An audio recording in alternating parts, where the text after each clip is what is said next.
Product not yet rated.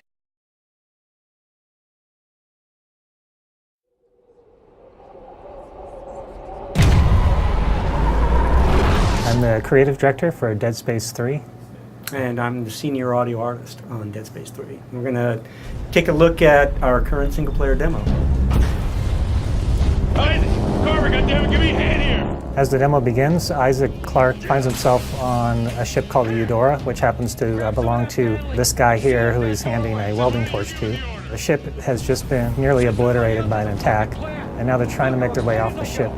Carver, where can I find an EVA suit? Down that way!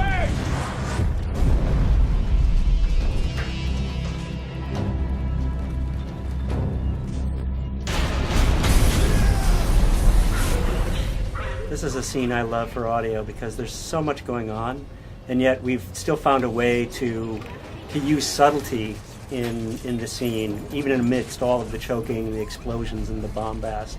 There are like shards of glass floating around like a cloud in the environment that signal to the player that, you know, you have to go this way, and yet it's very dangerous to go this way.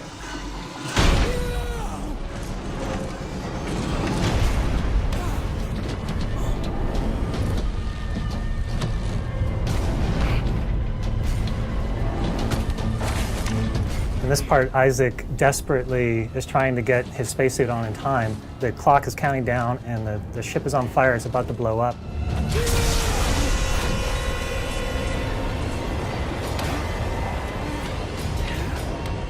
He gets the cabinet open and his helmet goes flying out into outer space. So he knows he only has a minute or something before he's going to suffocate. And he launches himself into space after that helmet, which is his lifeline. And he gets it just in the nick of time as he finds himself in the middle of the Eudora as it's flying to pieces. Guys, okay, I see it. Let's find something to hang on to.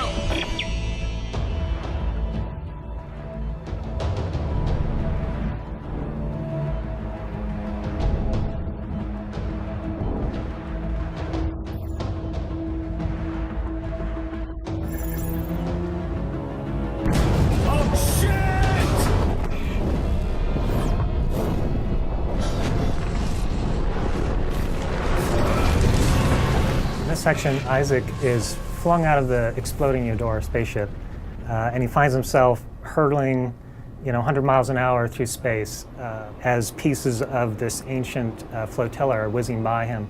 And what this did is it gave us a really excellent opportunity for introducing the next setting for Isaac in the game, which is this derelict flotilla lost a long time ago in outer space. You've got Isaac, this little insignificant guy, flying through massive pieces of ship that are just tumbling left and right. We wanted to create an intense feeling of chaos for the player, so they just can almost not comprehend how much stuff is going on around them. And they're freaking out about which way they have to go, left or right, and as they're going, they're just seeing pieces of ancient history tumbling by. And very much so is kind of like the evolution of the Halo jump that we did in Dead Space 2 as well. I mean, sonically and gameplay-wise, there's so much going on.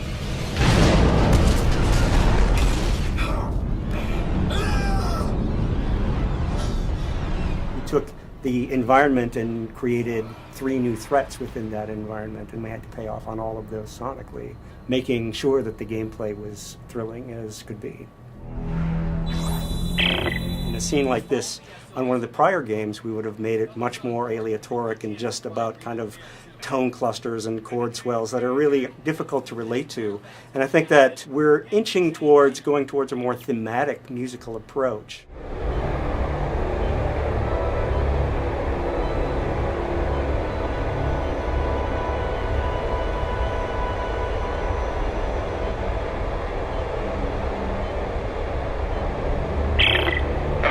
Looks like the power's out everywhere. There's no way to activate the cargo doors.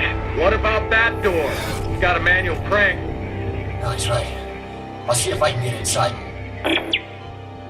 In this section, Isaac is separated from the rest of his crew. He's run out of options. He had previously just been flying through space, and now the only thing left for him is to go into this derelict ship. It's his only hope of oxygen and some parts that he can scavenge and upgrade his equipment and somehow survive this event that's happened to him. Looks like I'm the first person to come through here in a long time. There's residual air. Tastes like dirt. Sonically, I think it's really unique in all of Dead Space because it's like one of the most quiet environments we've ever created. So it really amplifies that sense of Isaac's being alone and being separated from his crew and going deeper into finding out what happened here.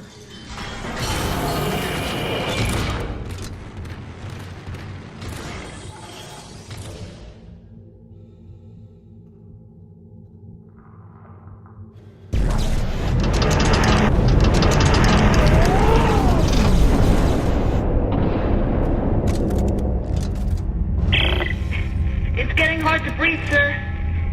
How much longer? Yeah, we're working as fast as we can. I don't know, Mark's really pale, sir. I can't stop the bleeding. Shit. Hey, Isaac, okay, meet me at the door. I can let you in from this side. Right there, now get in here. Give me a hand. Aye, aye, Captain. Hey, don't get cute.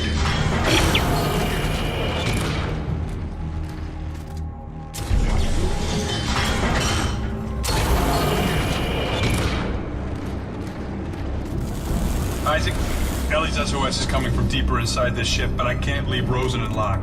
Send me the coordinates. I'll go check it out. Here you go. Hey, don't stray too far. That's an order.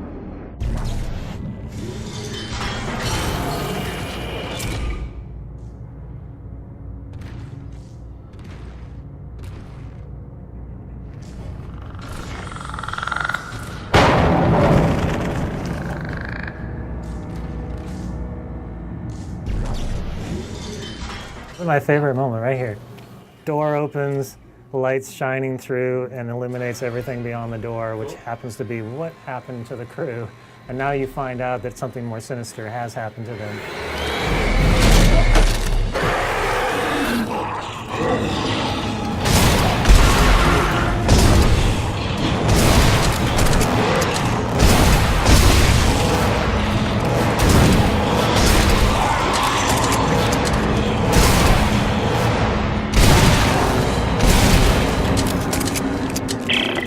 Oh, shit! Holy shit! What is it? What's going on? I just got jumped by what's left of the crew. What? No one could have survived out here for that long. They didn't survive. They got turned into those things. What? Okay, what do we do? You keep your weapon ready, and you stay the hell away from the ventilation ducts. If they get close, shoot for the limbs. You got that? I said you got that! Yeah, okay.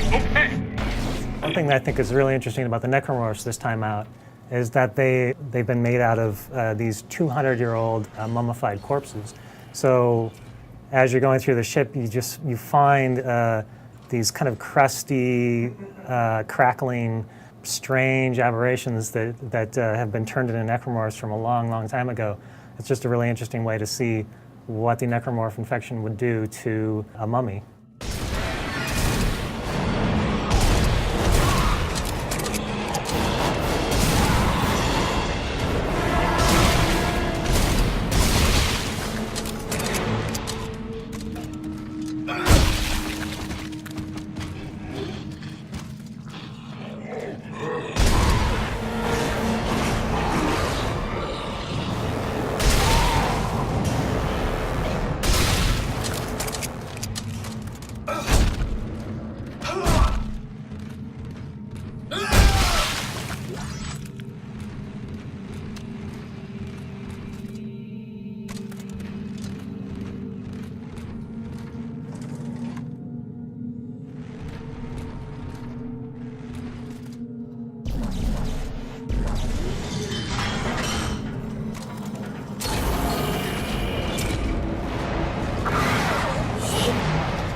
This part is where we're bringing back in one of the favorite enemies from the Dead Space franchise, the Lurker.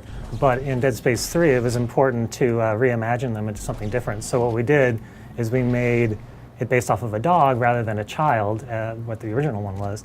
And the reasoning behind that is that this government whose flotilla that you're exploring, they just so happen to have needed dogs as part of the effort to find things on the planet that they were looking for. Similar to what you would do with earthquake victims, where you'd have dogs that would go out and search for things because they get a scent. These dogs just happen to have been turned into necromorphs, and now we get to see what happens when an animal gets turned into something necromorphic rather than a human.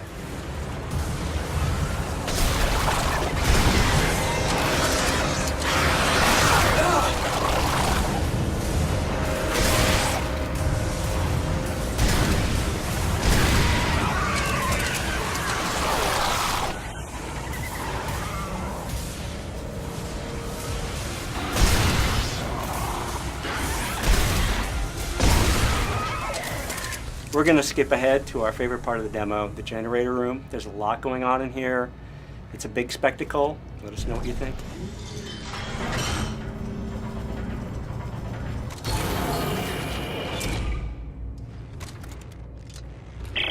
Norton, you there? Yeah, I'm here. All right, I think that's holding them for now. Good. The SOS is coming from directly above me.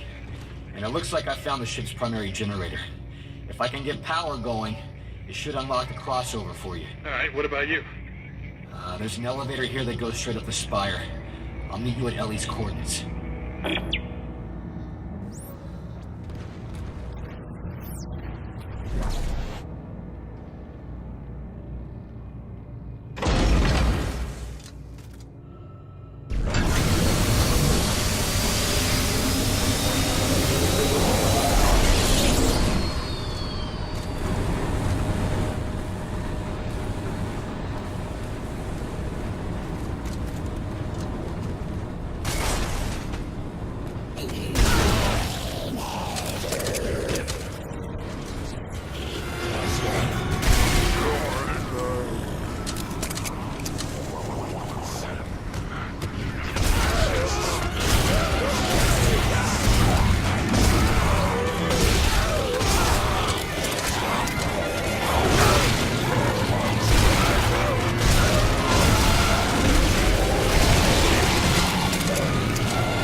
The crossover just opened up. Welcome. Rosen, Locke, stick put. Isaac Carver will rendezvous at the Spire. Got it.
So thanks for watching. We made this for our fans, for you guys, and you can find more of this at deadspace.com. Let us know what you think. We're on Facebook and on Twitter.